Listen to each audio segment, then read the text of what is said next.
What the heck? Give me that. Single stage paint. Originally it was an enamel, and it's not a metallic, so it was a single stage color. What's the matter? Nothing. Concept, which is a single stage polyurethane. They don't have the one.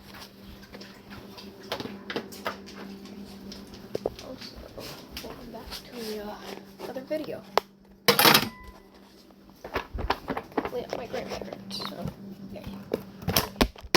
Dang it.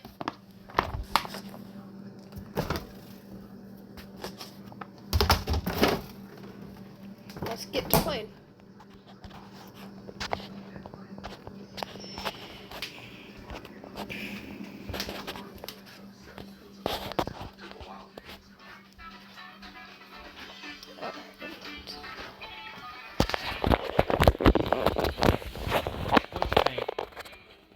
What? Color.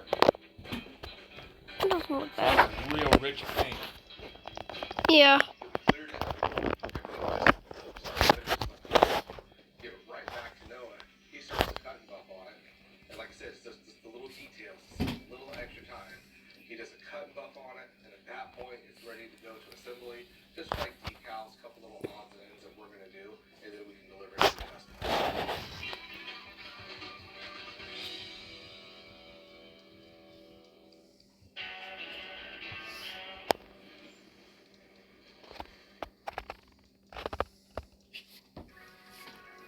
If you don't know about Xfinity Mobile, it's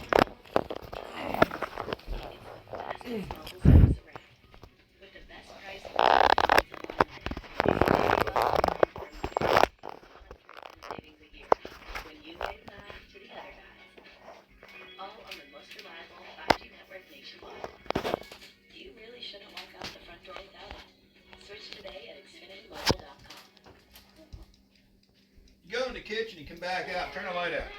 Oh, I thought I did. I'm sorry. No, you left two of them on. Oh. Oh, she should.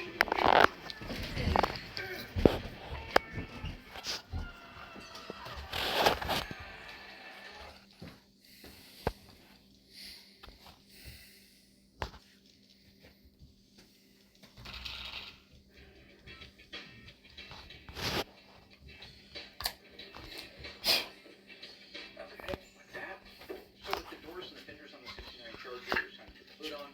This is a large panel. Typically, you can get 3 people to do it. One person will be on one side, one on the other side, put the bolts in, line them up, and then there's somebody at the front. So just Doug and I would grab one of the guys in the production team, the audio guy. I call him Moose. Oh, that's cool. All right, Moose. So up in the front, straight push away from you, and a hair more, right there. That's too easy, Doug. Yeah. Good. All right. Hand me your ratchet.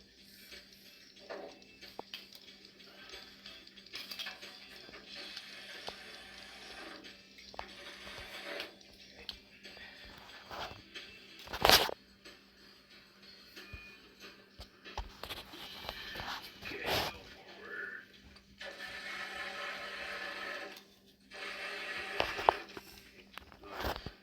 Well, let's see what we got here. Okay, here, Doug. Watch that corner back there. I set it really high for a reason. Okay.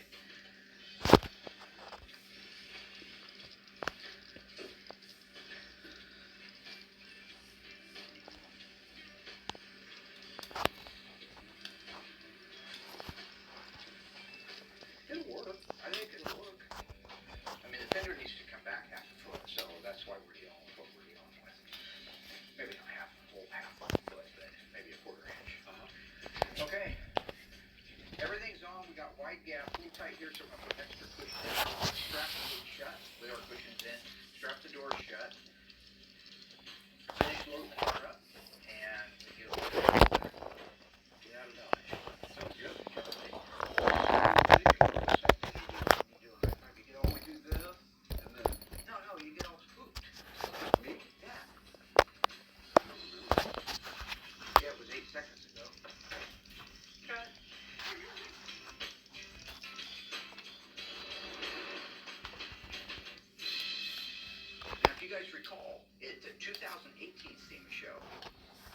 president of Mopar, Pietro Corlier, presented me with the 1,000 horsepower very first engine, serial number 0001. By the way, that engine's yours. You can use it in one of your project cars coming up. That was a mistake.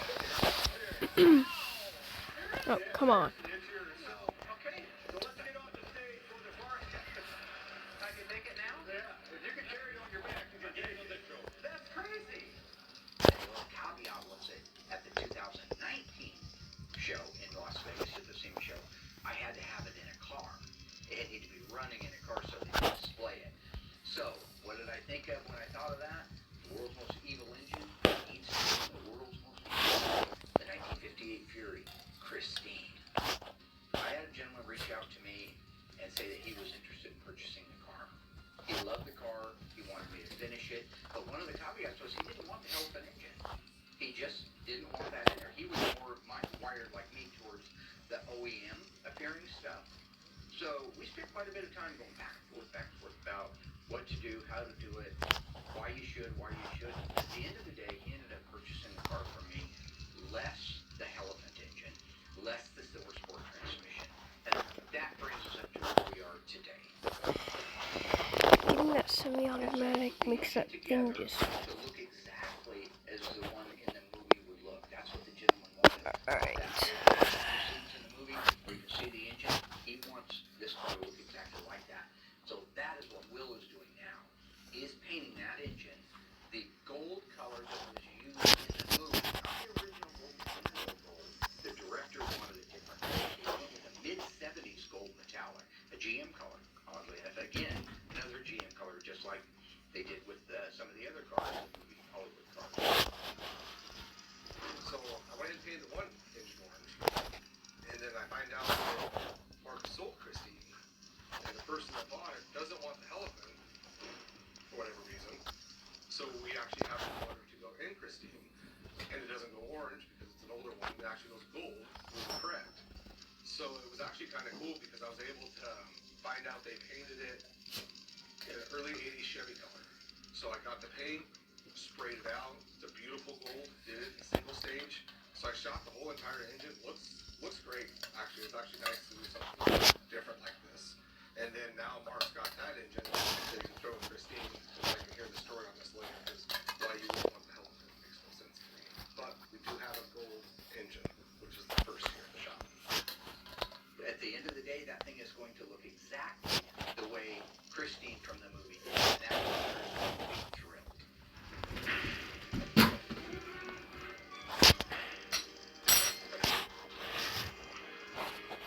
In an earlier season of Graveyard Cars, we restored this gorgeous 1970s Roadrunner in FY1 Limit with Bell 383. True or false, the transmission behind that 383 was a 3-speed manual. If you think you know the answer, stay tuned after the break to let me know how you did. I don't remember.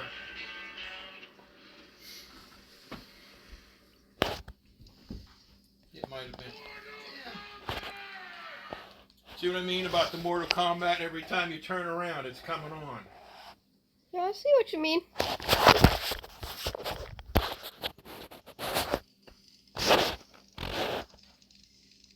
Alright, gonna try and get this upgrade. That's how it left the factory. However, we converted it over to the 4-speed.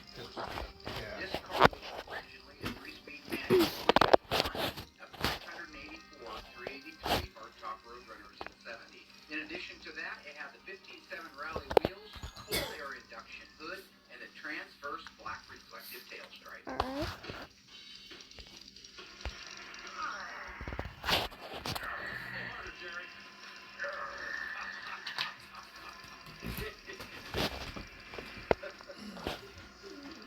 Thank you for running the end of it.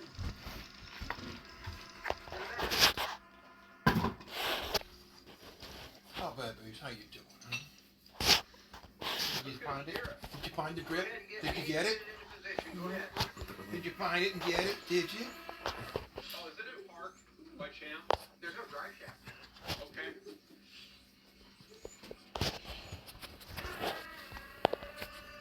It's going the right direction right now. Does it need to go that way? Turn it that way? Does it need to go that way? It's a question.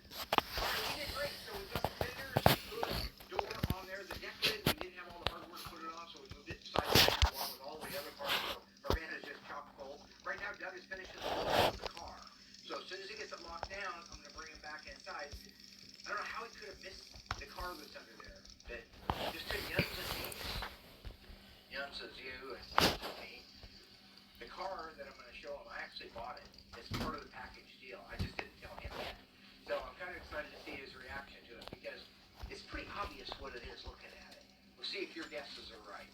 I think it's another Christine.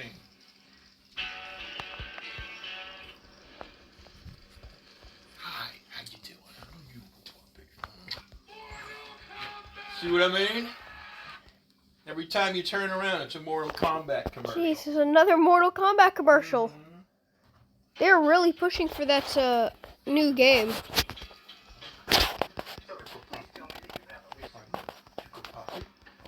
Take a good look at it. We'll take the cover off. Red is not the right answer. Not red? No, it's not red. Tell me something else. Tell me if you've ever seen, well, look at the tires. White walls? They're not just white, they're white walls. Right? Yeah. Billy Joel used to sing about that. Remember? One thing I never get tired of seeing is Doug's processor. You know how computers have processors, we all do. It's fun for me to sit back and watch him process it. Because he's very thoughtful young man, and he's very pragmatic, if I may use that word. That's okay. Do you recognize any other physical characteristics underneath the car cover that could give it away? Fins. Fins, that's right, fins. Have we done any cars with fins on them? What have we done with fins on them? Christine? We did. We did. What was Christine? I always forget. But it's a slow process. It takes a little while for the 58. to spin it. A Plymouth. It was? That's 58 right. Plymouth. That's right. You know the answer? Just throw it right out there. Yeah. What year was it? 58. Hey, that's better yet. What model was it? What model did we make it? Fury? Yeah. What model was it originally? I don't know. Belvedere. Really? Take a look. You know, you buy in books, you send them to school, they throw the teacher out the second floor window. All right, we'll see how close you are. Right there says it all. Gosh, is that cool? Wow. 1958, Plymouth Belvedere. That's awesome. All original paint cars. No way. Yeah. This car is all original paint. The floors still have the undercoating and the sound deck. Alright. That's so little car. It doesn't have the, well, they didn't. The Furies only have the Ooh. but it comes with a set of wings. Okay. The guy, back when you could get him 20 years ago, however long he had the car. Ooh, and hey, we can almost get it. Engines that go on the front bumper and the bumper on the sides. Christine, the movie car, had it. The original ones have dried out. So on Christine, I found the front ones for $2,500. I paid $3,500 for the rear ones. So what's that, $6,000 just in wings? This guy had a mint original set inside the car. It comes with a set of wings. What's that mean? I don't know. Can I see the car? Please? Who cares about wings? It's not going to fly anyway. Okay. Oh, look at that. Wow. Is that crazy or is that Oh crazy? my gosh. Look at that. Original paint. Two-door? Two-door hardtop. Oh my gosh. The Belvedere. Belvedere. Look at that Wow. interior. What's left of that interior? So cool. The point behind me saying it came with it. Yeah. We got both cars. I always wanted my own Christine, but then with the Hellcat in it, it no longer was the Christine I wanted, because I wanted my own real-life movie car version of it. I kind of had my eye out. I was blown away when I saw it. Oh, it was good luck finding the better one. This is too awesome. Like I said, always wanted a Christine car, but I wanted mine to be anatomically correct. Does it run? I think it does. Oh, look at that. Look at that. Yes, I use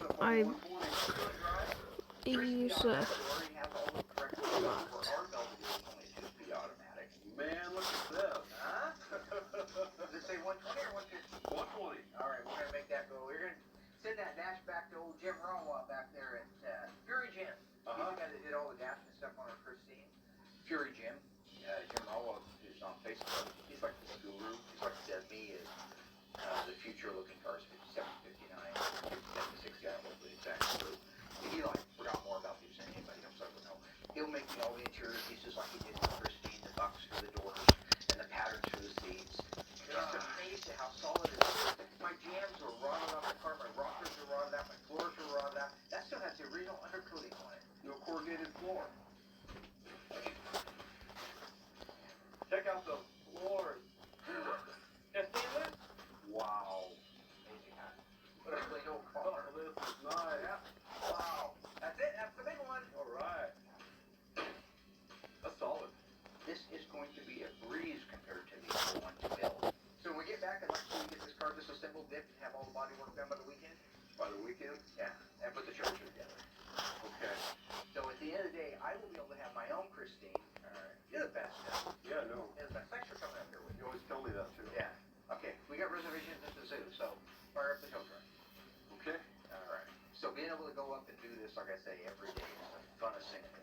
I don't know how I could be any more blessed.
What? This is exciting. The gentleman who we finished restoring the Phantom Cougar for called me out of the blue. So he felt like he's enjoyed the car, he's had a blast with it, but he wanted to move on to a different style of car. So he asked me if I knew anybody that might possibly be interested in the Phantom Cougar. It's actually kind of cool. The car has come back, and outside of the polish and detail, they use this car like a daily driver almost. So that's actually better. The car got used.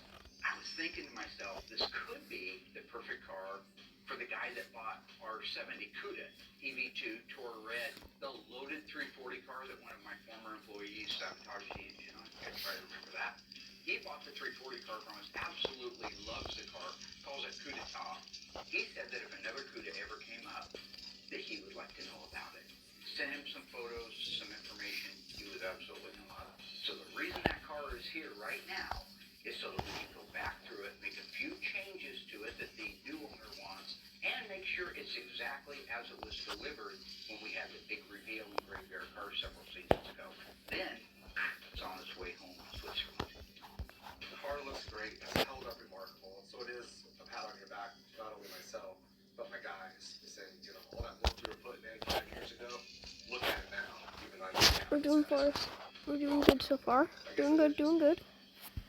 yes, yeah, it's a credit to myself right now. This is the car that really ignited my idea for graveyard cars. I was there literally at the birth of the thought of graveyard cars and what it was going to take to repair this car. So when I say this is the car that serves graveyard cars, here's why.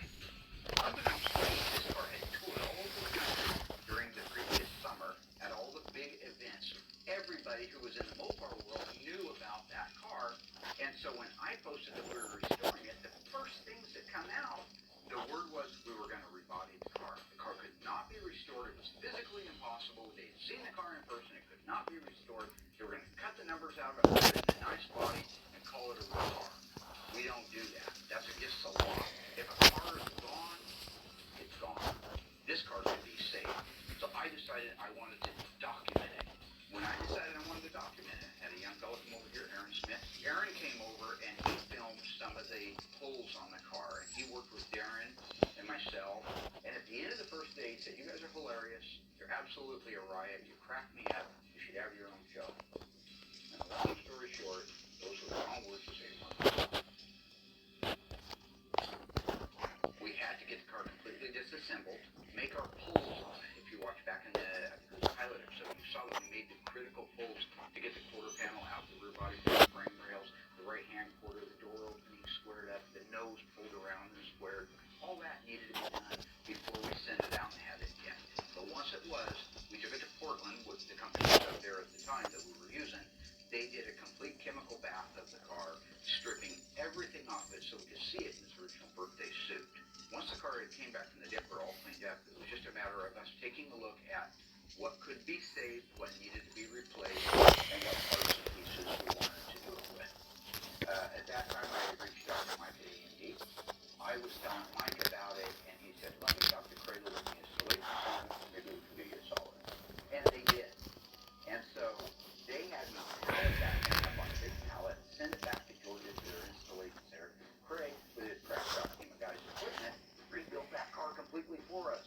So the next time we saw the car come back, it was ready to do mud work on it. I mean, they had literally aligned all the panels on it. There was a bit where Craig had showed me the striker for the driver's door change. Had a dip. That striker was in place. So the paint underneath it didn't get stripped off. He used that original door opening, that original jam and rocker. When it came back, he was able to pull that striker out and show me the original footprint of the paint, and that it was setting on the original footprint of the paint, and the door opened and closed like it was supposed to. You basically tore a car down to absolutely nothing but grains of salt on it down, built it back up again, and had paint go right through the holes you always wanted it to. That was perfection, and that was the step that we needed to be able to move forward to where we are today. You know, doing the paint work on it, UV2 Heavy Orange is it's an easy color. There's no stress. But the build up, because everybody wants to see it, because this car was in the pilot. You go back in to check on it, make sure everything still looks good. That flag lines on the roof. What are the chances of that? Will started with me many years ago, 20 years ago. He was a young kid fresh out of high school. He was a spooner, somebody whose parents kind of handed him everything on a silver platter. They're wonderful people. They're salt of the earth. So I had to take him under my wing. He didn't teach me. The most help that I ever got was working underneath 4 crappy painters. So being a prepper for like 5 years, I learned what not to do. Mark doesn't have time to come out and help. This car was one that I took him under my wing the most on. Everybody was watching on this one. The world was watching. So he raised himself up to that challenge, and he nailed it perfectly. I was able to get the cut and buff done. Car was simple. After that, take it outside, get it washed, all the undercoating done. That way I can kick it right over to assembly and get this done. You know, it's going to come for me. Alright, so I'm up a few pounds. I play Santa year round. And what's my daughter going to think if Santa rolls in there? It looks like he get hang glide with a Dorito. Yes, I put on 38 pounds for that reason. I provide happiness that goes on Christmas Eve.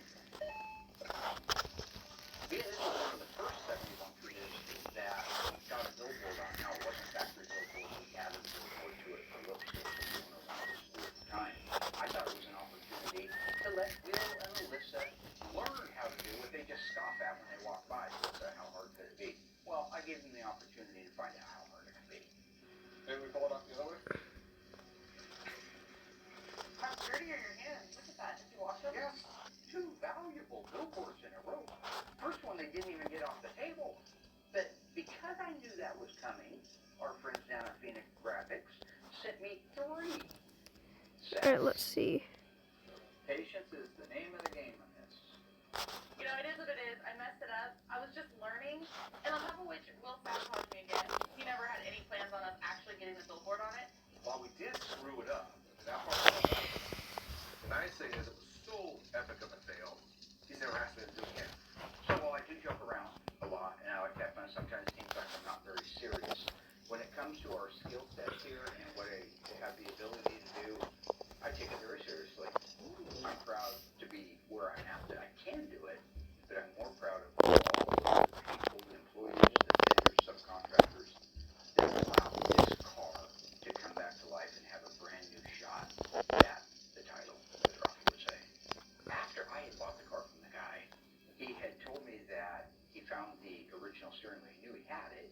He couldn't find it at the time he delivered the car. So later, he brought that steering wheel up to me, and I thought, I gotta put that steering wheel back on the car. Kind of like the Kimberly Cook's 1970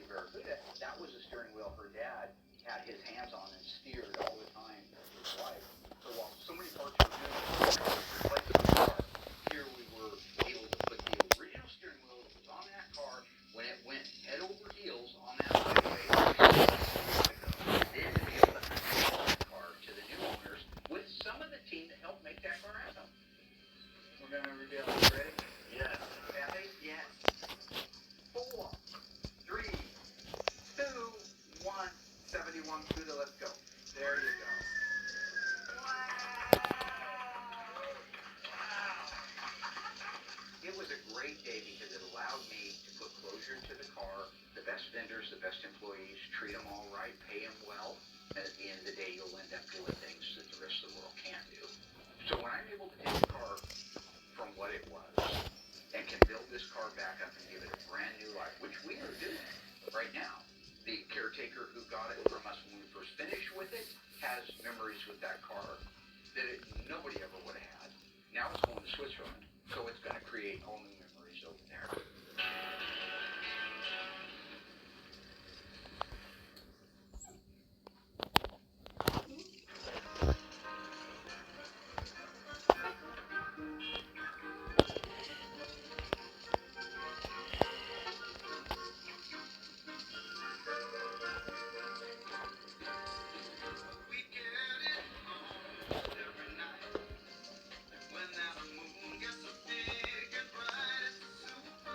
Stand out in the new restyle Volkswagen Atlas Crossport. It does life beautifully. Card from Capital One gives you premium travel benefits like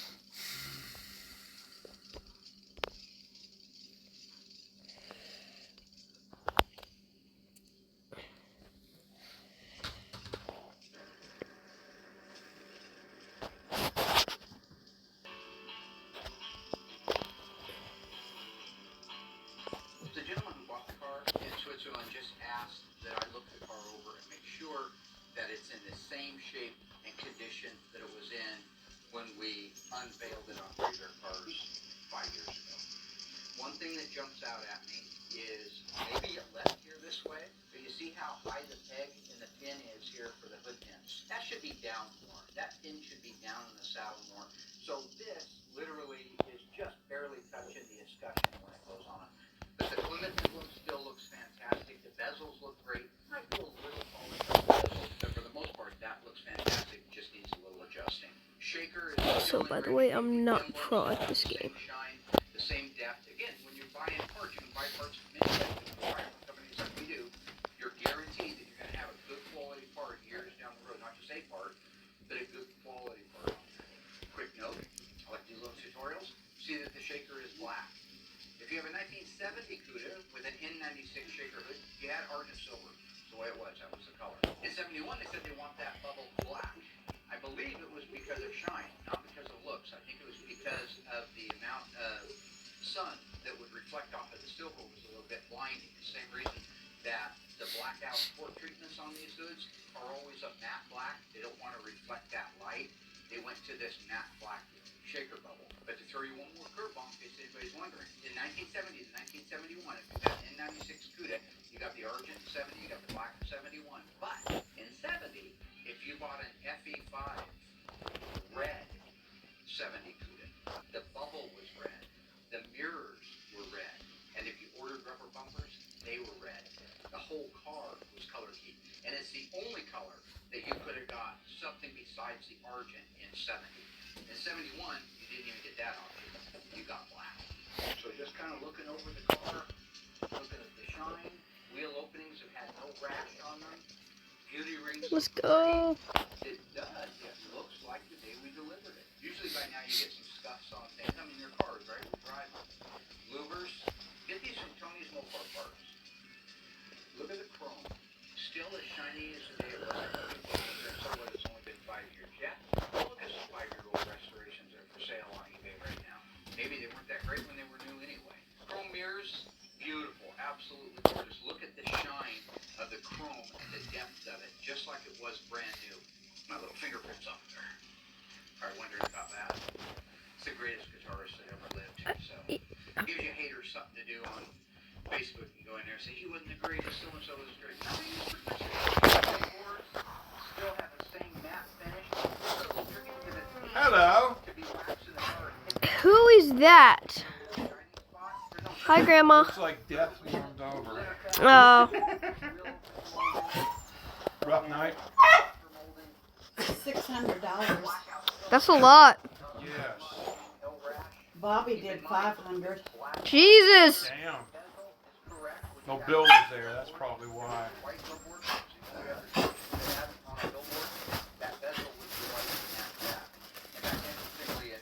The actual bezels themselves have the word white What's that? etched known as pizzelles. What? Pizzelles. Pizzelles. What the hell's that?